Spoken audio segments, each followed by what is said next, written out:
Hey,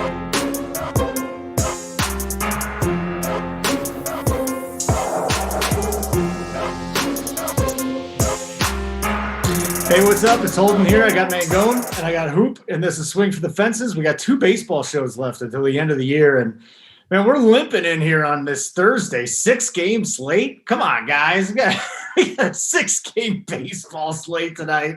So tomorrow night will definitely be the last night that I will be playing regular season DFS. But tonight we might as well throw a lineup in since I'm working with some smart guys here. Hoop, 6 games, buddy. What's the plan of attack here? Just 7 million entries and hope that one keeps off. I mean, this is like FanDuel and Draftkings kind of threw in the towel today. Yeah, don't they call it like the dog days of summer towards the end of the MLB season? This is like the dog days of MLB DFS.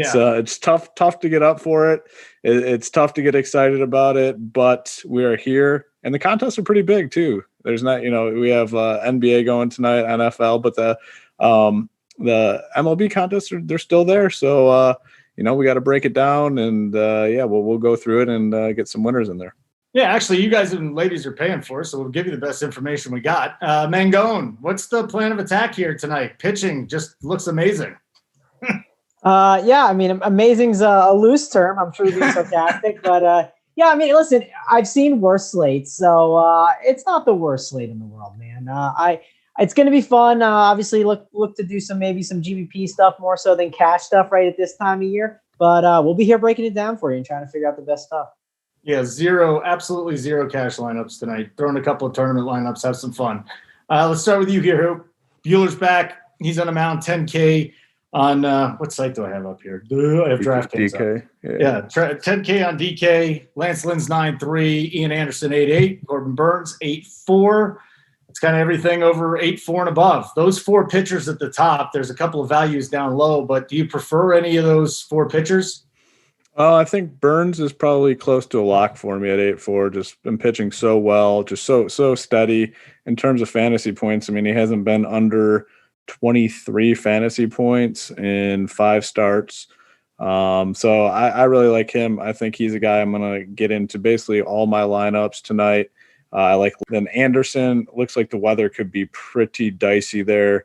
Let me just pull up, see if it's improved. Oh, yeah. No, I mean, it's looking like 70 to 80% chance of rain all throughout that game. So at the top, I'm going to be focusing on Burns as my favorite play on the board by far. And I think Lance Lynn is a fine pairing.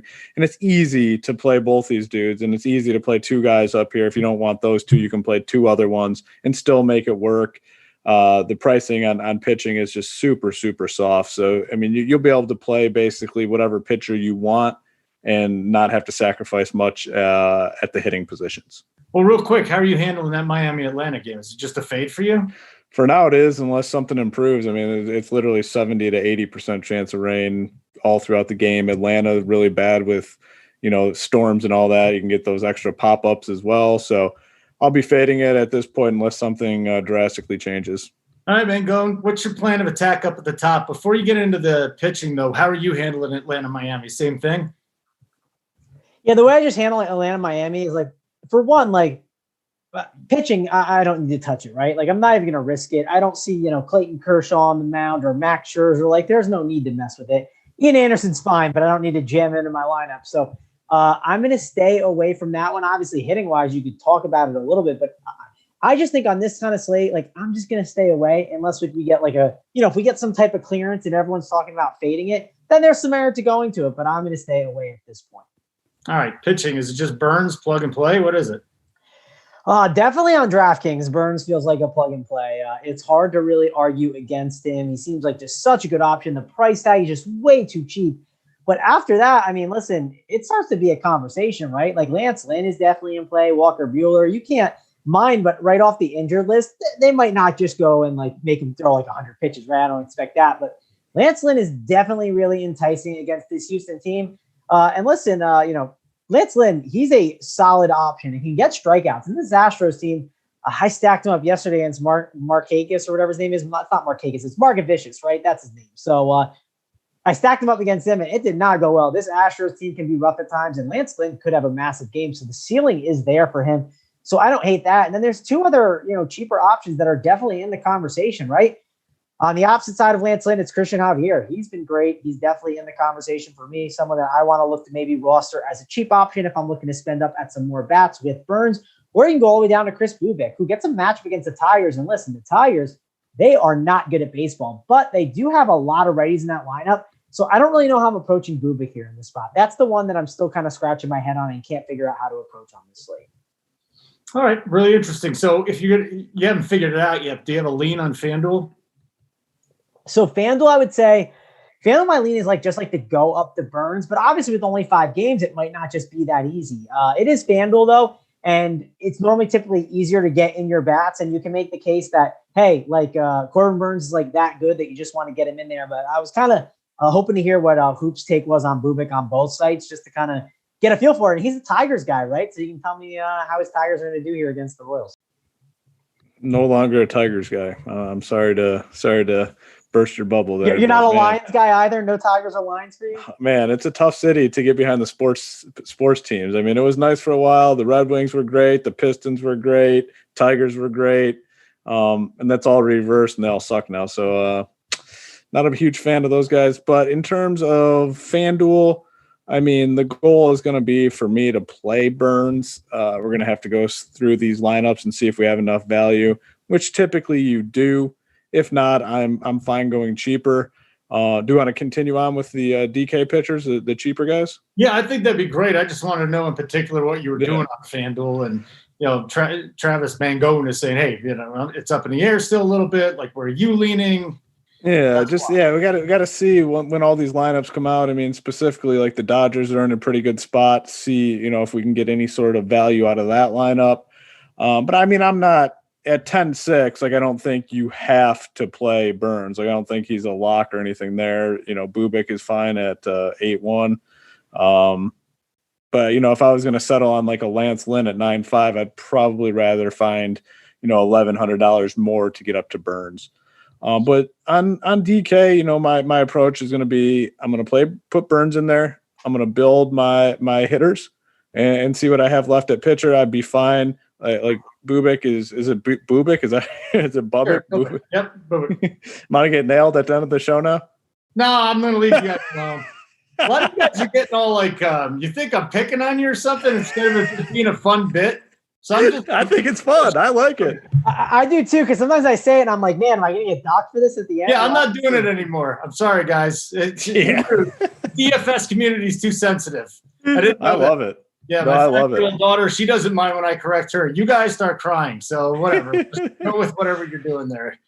So I got Burns, and then, like I said, I'm going to fill out my SP2 probably later with either Lynn, Javier, or Bubic, and they're all fine options for me. There's definitely some flexibility for me at SP2.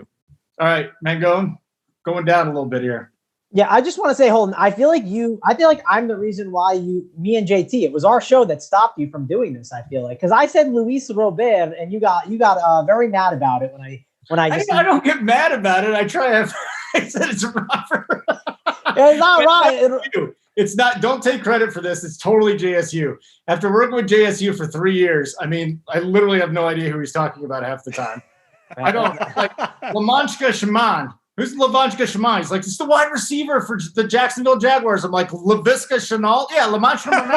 Who the hell is this guy? Let's just, instead of correcting you guys at the point of attack, let's just wait a while and let you feel comfortable. But I'm not doing it anymore. I'm done. There's certain people I can do it. I can't. I'm hurting your feelings. So who else? Who else we got at the bottom? Anybody else? LaShawn Ramonet? Let's find the. I'm going to find the. Now that I know you're not doing it, I'm going to find the toughest name to pronounce, and that's the guy I'm going. There's not any tough ones. There's no tough ones. There's a tough one. It's the Cardinals pitcher. I want to hear this one. Who? Where is he?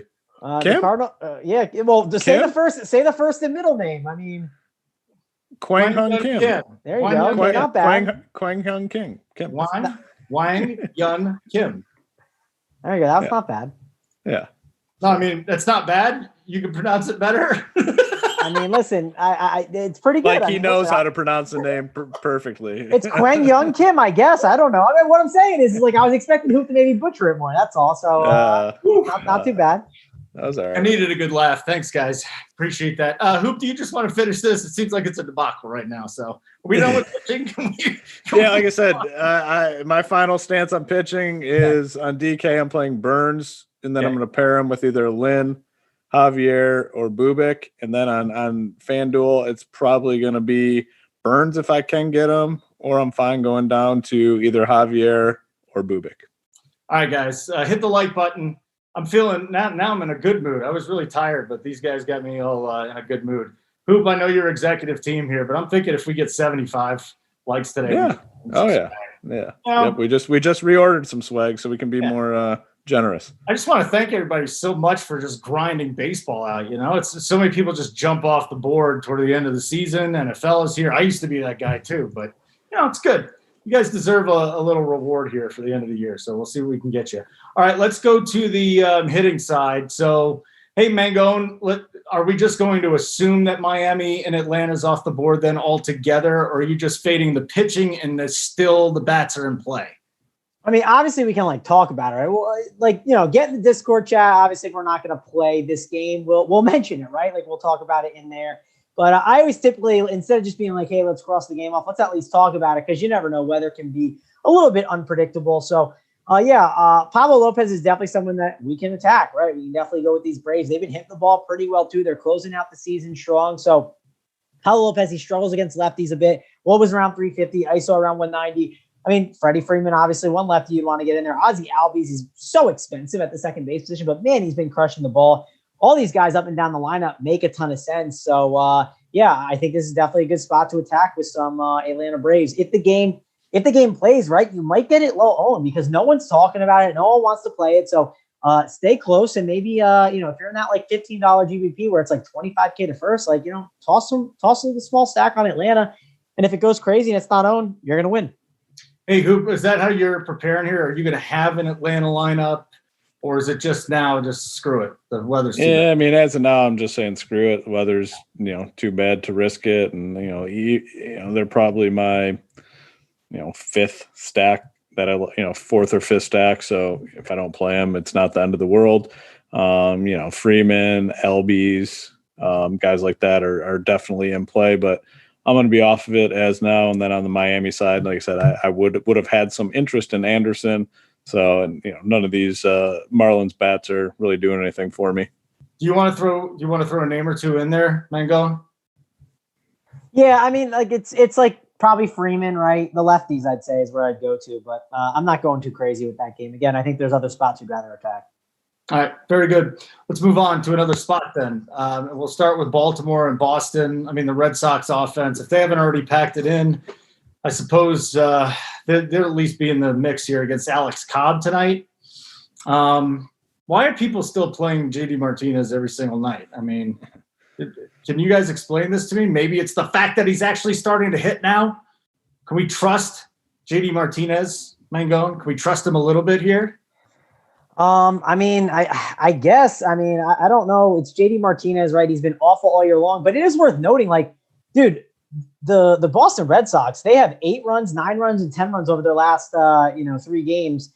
And Hoop, I mean, you and I have been we were on the Boston stack to start out the year, right? We were a little too late, but is it Boston chalk? Are we jumping on the Boston chalk now, or is it too late to? How do we handle this? I think in cash games, I think we have to like some Boston guys.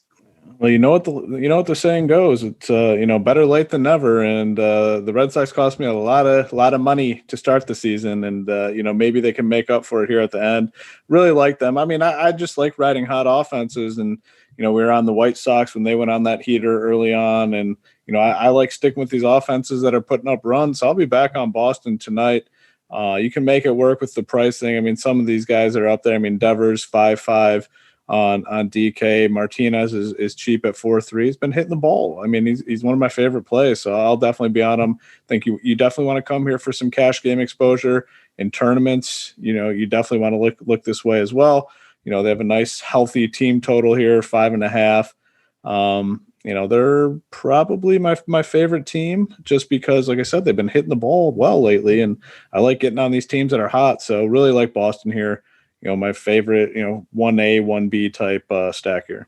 Impressive. Okay. Mangone, I mean, is this either side really? Just what do you got either side? Yeah, I mean, we have to play some Red Sox, I think, today. I think in cash games they're going to be the team I'm looking to stack up. It's like them or the Dodgers. Depends what lineup they obviously trot out there. But either way, I think I'm going to get some exposure to some Red Sox today. It's, those two, and then probably like the Royals is another one I'm looking at with Fulmer out in the mound. So getting a mix of those guys is where I'm kind of looking. And you can't ignore these guys, right? They're all in decent spots. On FanDuel specifically, Verdugo at 3K, that's not a bad price tag. I know JD Martinez, he's been expensive in the past and he's gotten cheaper, but 3.5 is still cheap for JD Martinez.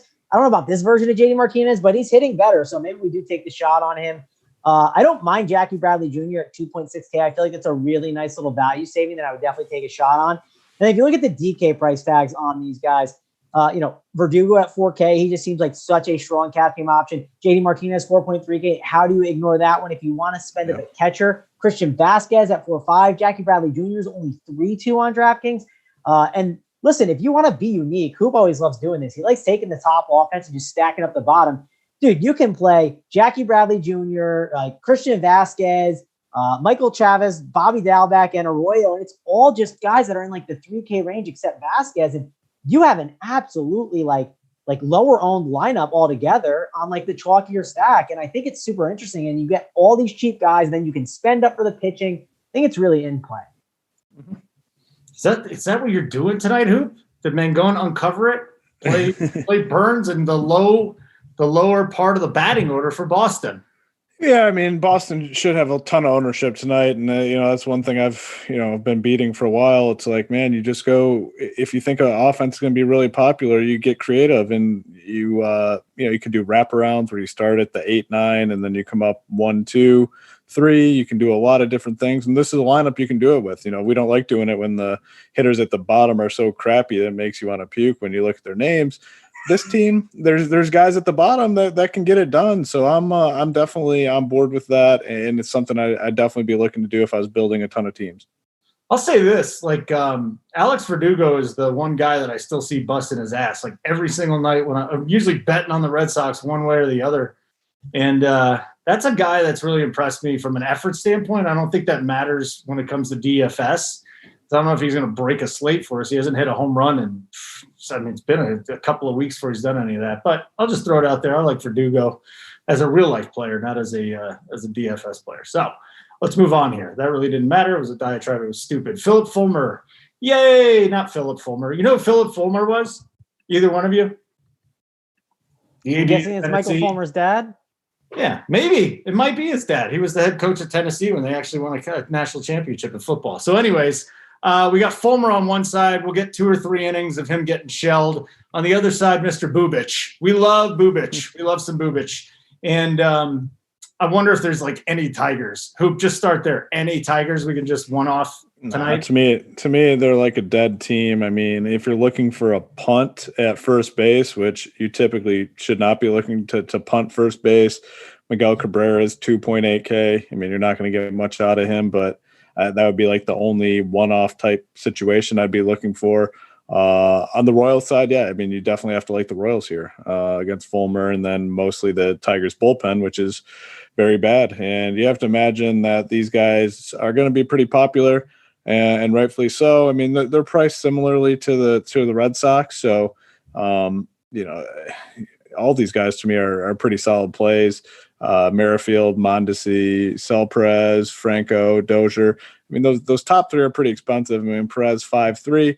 These guys would be more in play if you go cheaper with your SP2 and cash games. But in terms of GPPs, definitely a team to attack here. They're right up there as one of the top 3 offenses on the slate.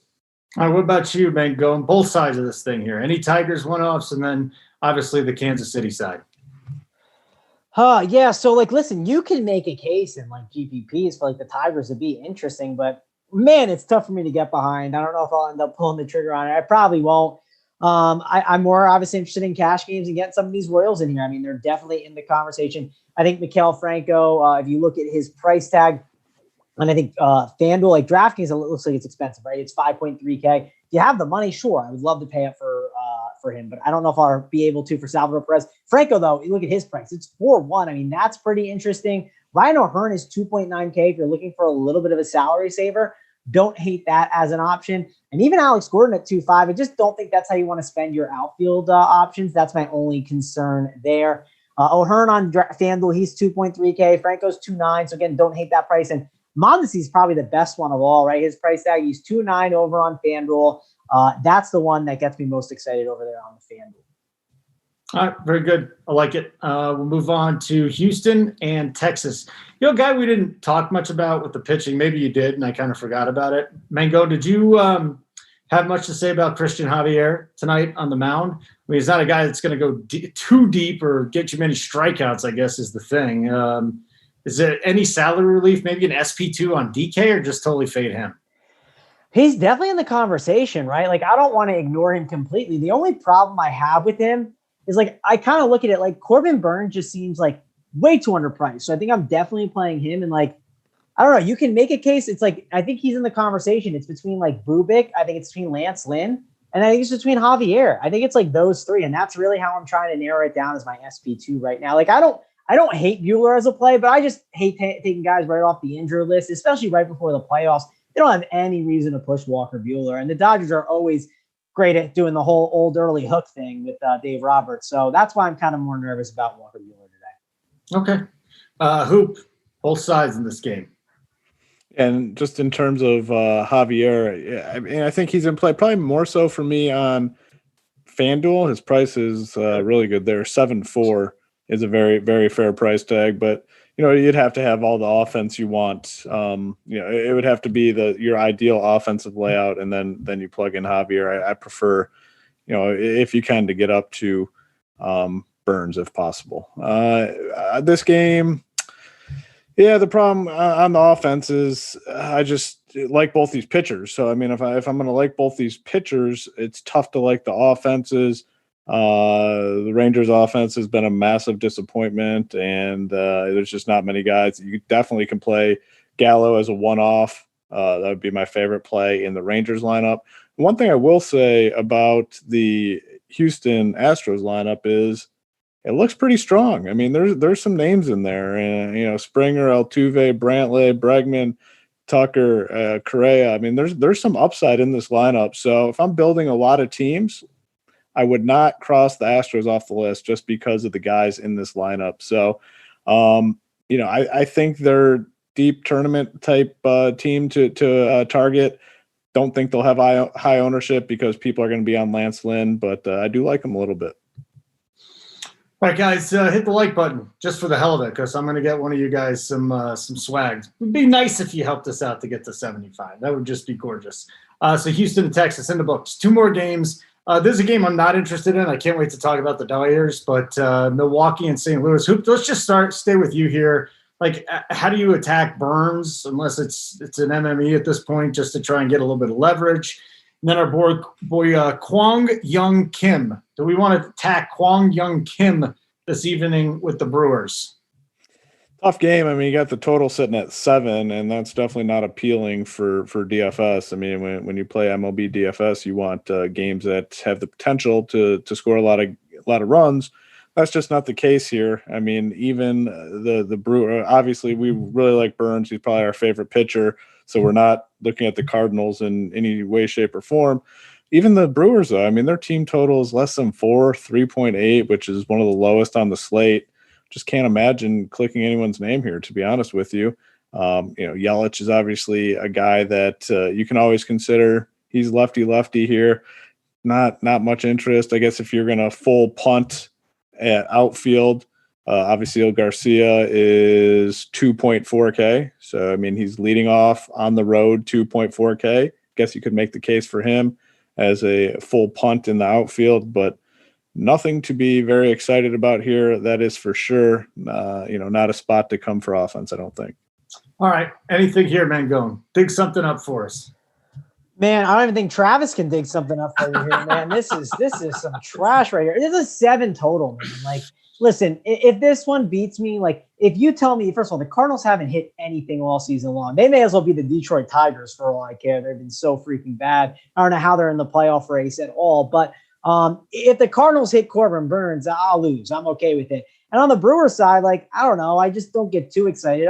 You could make a case maybe to stack up some of the guys, Maybe just go with those righties, right? A Jed Jericho or Ryan Braun. Yelich is always a guy to put in there. And then mix in someone else as like a salary saver so you can jam in the Red Sox with the Dodgers. But I don't know. I'm not too excited about this game. This is definitely one I'm not getting a ton of exposure to. All right, that's fine. This is the game I want to talk about anyways. Let's start with the Doyer side here, Mr. Travis Mangone, because the Dodgers, 5.5 implied run total. We like that. They're going up against Mike Fiers. We like that too. So it looks like a nice little spot here. Although I got to tell you, Fiers has limited some damage. He's worked in and out of some trouble here his last couple of starts. But I'd really say, if I go back, I'd say 3 of his last 4 starts have been decent. The problem is he's facing the Dodgers tonight. So what's the strategy here with LA? Yeah, I mean, listen, Mike Fiers, you know me and Mike Fiers, Holden. Like, snitches get stitches, dude. This dude is a snitch. Like, we want to stack against him always, right? Like, he sucks. Mike Fiers, yeah, he's gotten lucky lately, right? To start the year, he got absolutely pounded, right? If you look at some of the numbers, the earned runs, 4, 2, 4, 5. He went some decent amount of innings, around 4 or so, but like, he's gotten a little lucky, and he could get obviously regress the other way. And he's going up against the Dodgers, right? Like, this team is no joke. They have hitters up and down the lineup. And the good news is the Dodgers, they've already clinched, and we could see some of like their cheaper players within the lineup where they could provide some value. Mike Fiers is not good. ERA as well, like 4.6-ish. Like, he's just someone who's going to get beat up by, teams. So I want to attack Mike Fiers. I'm in on this game. Obviously, like these West Coast games too, when you kind of get into the September months, those are the better months for like the weather, right? Like, it's getting a little chillier up here in New Jersey. I'm sure it's colder by hoop too. So LA though, it's still nice and warm, and that's obviously better hitting environment. So we want some Dodgers. They got a 5.5 implied total. Definitely want to get exposure, but we need to get this lineup. Okay, let's go with you here, Hoop. Who's the play here? Yes, I like these like West Coast teams, when their lineups aren't out close to lock. So I'm hoping that Dodgers lineup comes out much closer to lock, should lower their ownership. And like Mangone said, there's a chance we get some of these regulars to get a day of rest, which would put some, cheaper guys into this lineup. Either way, I'm going to be very heavy on the Dodgers. Really good spot, 5.5 team total. Like you guys mentioned. Fiers, yeah, I mean, he's been decent as of late, but this is a tough spot, in LA against the Dodgers. So I'm going to be looking to load up. I hope this lineup, holds off a little bit longer, because that will lower the ownership. They are expensive though. That's the thing. I mean, the core of their lineup is basically hovering around $6K each. So you definitely have to go Burns and then one of the cheaper pitchers that we talked about, Bubic or whoever it may be. But yeah, definitely a strong team to attack here. You want some exposure. If you're going to go like Lance Lynn and Burns in cash games, it might be harder to get a ton of exposure here. But I think you should try to work in 1 or 2 pieces for sure. All right, that's interesting. So anything on the Oakland side going up against Buehler? Nothing, right? Nah. No, Dodgers have a good bullpen, and Buehler's just going to go out there. He's going to throw decently, and it's just not worth messing with, right? Like, this is too good of a slate. If you told me like there was going to be, listen, if you could do like your bullpen research and there's going to be some gas can Dodgers pitcher in there that's going to just be tossing, I'd be in. But I don't know that, and on top of it, like the Dodgers have a good bullpen, so it's not what I'm trying to target. I did get a question in chat from our old buddy Steve Anthony, who's here every single day grinding with us. He goes, "Is the roof open in Texas?" I says, "Yeah, the roof is open in Texas tonight." But does that really matter? Can anything help the Texas bats? I don't think so. I think you'd have to have like a wind blowing out to 30 miles an hour to play them. Yeah, the only thing I would do is I'd look at maybe Astros. But again, like, I don't want to attack Lance Lynn. Like, that game just feels gross. It feels like one of those days, and like, call me crazy, Hoop. It feels like the day where you let the crazy game theory people do their thing, right? They go all the way off the wall. They play Jordan Spieth and do some dumb things. But we just play the good teams, and we just mix and match them with like lower owned guys throughout the stacks. Does that make sense? Yeah, it's not a get cute slate for me. Like, I think you just focus on these good plays, and if they're high owned, and you just move on. You want the home run call of the day? What is it, Holden? Give us the winner. Just take your mortgage and put it on this bet here. I don't think prop bets, they do this. Alex Gordon's going to hit a home run because he retired today. That's it. The natural's going out. I was working in Kansas City when this kid came up, and he was supposed to be the next George Brett. He was actually a really good player for a while, but Yeah. There you go. If you want narrative street for a home run tonight, there you go. Probably can't be that old. How old is he?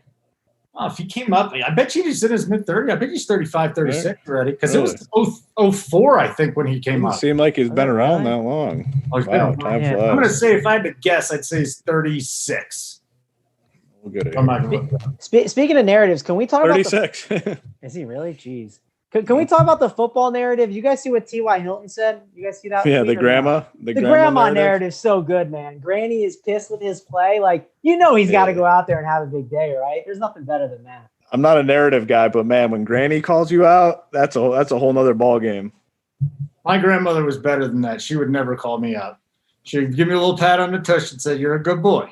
But that was it. She would never have said horrible things to me about my play on the field or in the school. Did grandma hand you $5 too afterwards after the yeah, pass? They were big spenders back in the day, man. They'd be like 20. I was a $20 guy. They'd buy me all the Michael Jackson parachute pants and shit. My grandparents were the best. Yeah, my grandma's the best too, man. I still get like Halloween cards with some cash in it, man. Grandma's the best. That is so awesome. It's so ridiculous, but it's awesome. You get Halloween cash? Oh yeah, man. Grandma's the best, dude. Like I would not. That's awesome. That is absolutely terrific. That's what you gotta do when you get older, man. Like you enjoy like the small finer things in life, right? Like it's probably something she enjoyed to do. Sending it out and everything. Actually, pick up the phone and talk on the phone with people that are old. It's so nice. You got a home run, hoop, or a one-off, or anything you want to get us? I think JD Martinez. It's not like a crazy call or anything, but I think JD Martinez hits a home run. Okay. What about you there, Mr. Mangone? Yeah, I mean, I don't want to say like the same one from the same game as Hoop. I mean, that's obviously my favorite game to target. I'm trying to look and see if I can. Problem is, I don't have the Dodgers lineup, right? So, like, what if one of my guys isn't in the lineup? That would be frustrating as anything. Let me pull it up here and see which one I'll take. Let's go with Will Smith, man. He hits one out. We'll go with the catcher spot.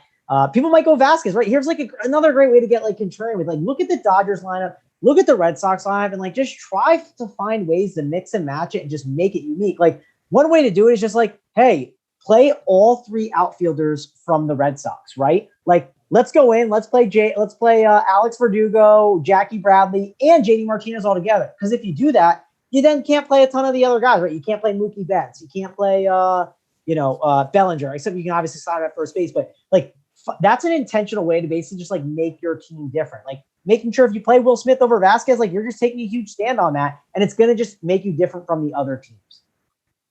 All right, very good. You got anything you want to close with here? Hoop, stack or two. I mean, we basically, if you listen to the show today, you know what it is. You're going Red Sox, you're going Dodgers. We're going to try and fade the Atlanta game just because of the weather. Mangone, you like the bottom of the Red Sox orders, you like the Royals, you like the Dodgers, correct? Yeah, I mean, it seems straightforward, and I get it. It sounds lame, but I think at these times you just let people kind of try and get super, super different. And then we just find ways to be different within the really good stacks. So while we got Hoop here, do you have any like nuggets from that good Showdown show you did? It's a premium show. Do you have like one little thing to maybe give the people for hanging around for this MLB show? Maybe if they're not subs, maybe they'll want to check it out. For football, right? Yeah, so the one thing I will say is the direction of the, majority of people is very obvious on the slate. Everyone's going to be playing the quarterbacks, which rightfully so. I mean, that's definitely the move on this Showdown slate. But what you do at captain and MVP on FanDuel, we kind of had a little, Tony, I think, has a pretty good approach to this Showdown and what he plans on doing. So it's definitely worth a listen. If you go quarterback at MVP or captain, you're going to be splitting that cheese at the end of the night. There's no doubt about it. So I think the strategy on that show is one that could end up being pretty unique while not fully fading the chalk either. So check it out. So you're starting kickers in the captain spot. Let's go. Kickers. I mean, me and Tony are both kickers guys. The kickers have not treated us well so far. It is. Harrison Butker has. He has, but he hasn't been on a Showdown yet. We need to actually play Sunday night, so we'll get back on him. Very soon. Or Monday night. They're Monday night. Will Lutz didn't treat you terrible, but man, he didn't get the script you wanted. But Lutz, it's like, man, the only problem is you trust these kickers, Hoop. Like, I mean, I'll go listen to the show. I still haven't given it a listen. That was my plan after this. So maybe I'll find out. If you're MMEing, I just think the kickers should always be in the player pool. I can't imagine Xing one out. at those price tags on DK, but they haven't, like I said, they have not treated us well so far. Yeah, I haven't played them yet. I really have stayed away from them, but it might be the time to start getting on, man, because I don't want to miss out. They've been good to me too in the past. It just hasn't worked out where I played them. This slate, I mean, it's Miami, Jacksonville, and typically we think, oh, it's gross, but man, this total keeps going up. It jumped again. It's up to, I think, 49 now. So it's like a 5-point swing since opening. So I don't know. It should be an entertaining game. Yeah, I'm excited for it, actually. And the Jaguars center's out, and I feel like that's going to matter a ton. So I don't know. I'm curious. Defenses are going to be fun. This is going to be a cool slate, and I think this is a great slate to do some salary. So I'm excited to go listen to the show now and right after this and kind of dive deeper into it. Yeah, I'm going to do that too. So it went from 44 to 49. That's wild. That's crazy. Yeah. It opened at 44. This doesn't happen. No, this doesn't happen. Almost a full touchdown. I mean, that's crazy. I've seen this happen 5 times in the last 10 years. This never happens. It's absolutely wild to have this type of a shift of 5 points. My God. Yeah. So that's crazy. We'll see. I mean, it can't be because of DJ Chark. I'll tell you that. I think everybody's just starting to get excited about the game. I'm not sure. All of a sudden, the Jaguars are Super Bowl contenders, according to everybody. So we'll see how that works out tonight. You got any early? We'll be doing our cash show. When are we taping that? Tomorrow, right? Yep. You guys have any early leans to cash quarterback for the main slate? Man, I think it's the same thing. We're going to keep focusing on these running quarterbacks are just in a tier of their own right now. And there's this week, 5 or 6 or probably 5 of them in a really, really good spot. And that's crazy to say because Lamar Jackson isn't even on the main slate. But there's some quarterbacks in really good spots. If Lamar Jackson was on the main slate this week, I don't even think I'd have him in my pool at this point. Yeah. Well, I mean, against the Chiefs, I don't know. You'd have to think about it. But hey, that game's gonna be crazy. But yeah. Well, listen, it's like running. I'm going to be annoying all year. It's like running quarterbacks every week. Especially now that there's so many. Not to say that there's weren't a ton, but there's just been so many in good spots. It's hard to just ignore them. It's like one of them's going to get there. I don't know how Matt Ryan becomes the guy to. These guys are separating themselves. I mean, you just think about it. Years ago when you said running quarterbacks, all that guy can do is run. If he ever has to pass, he's in trouble. That's not the case with these running quarterbacks now. These running quarterbacks can run and they can pass. So it's a dangerous combination, a good one for DFS, obviously. Yeah, we'll have Trevor Lawrence to talk about next year. And yeah, it's fun. Josh Allen will have established himself by then. All right, guys, let me go pick whoever I'm sure – at this point, have we given all the winners the same exact things? I actually got out of the chat, so if you guys can go pick a winner out, I'd really appreciate it. All right, I'm gonna pick one because I don't think this person has won. They just made a comment too. If you have one, please tell us. It's Aldrin Cruzada, and they say hit the like button, guys. Fire, fire, fire. And he says and gals too, so there could be some gals watching. So we do. We do have a couple of ladies because they got pissed off that one time I said there's ladies watching and somebody said there's no ladies watching. I think they got upset. They got furious. We're here. Get used to it.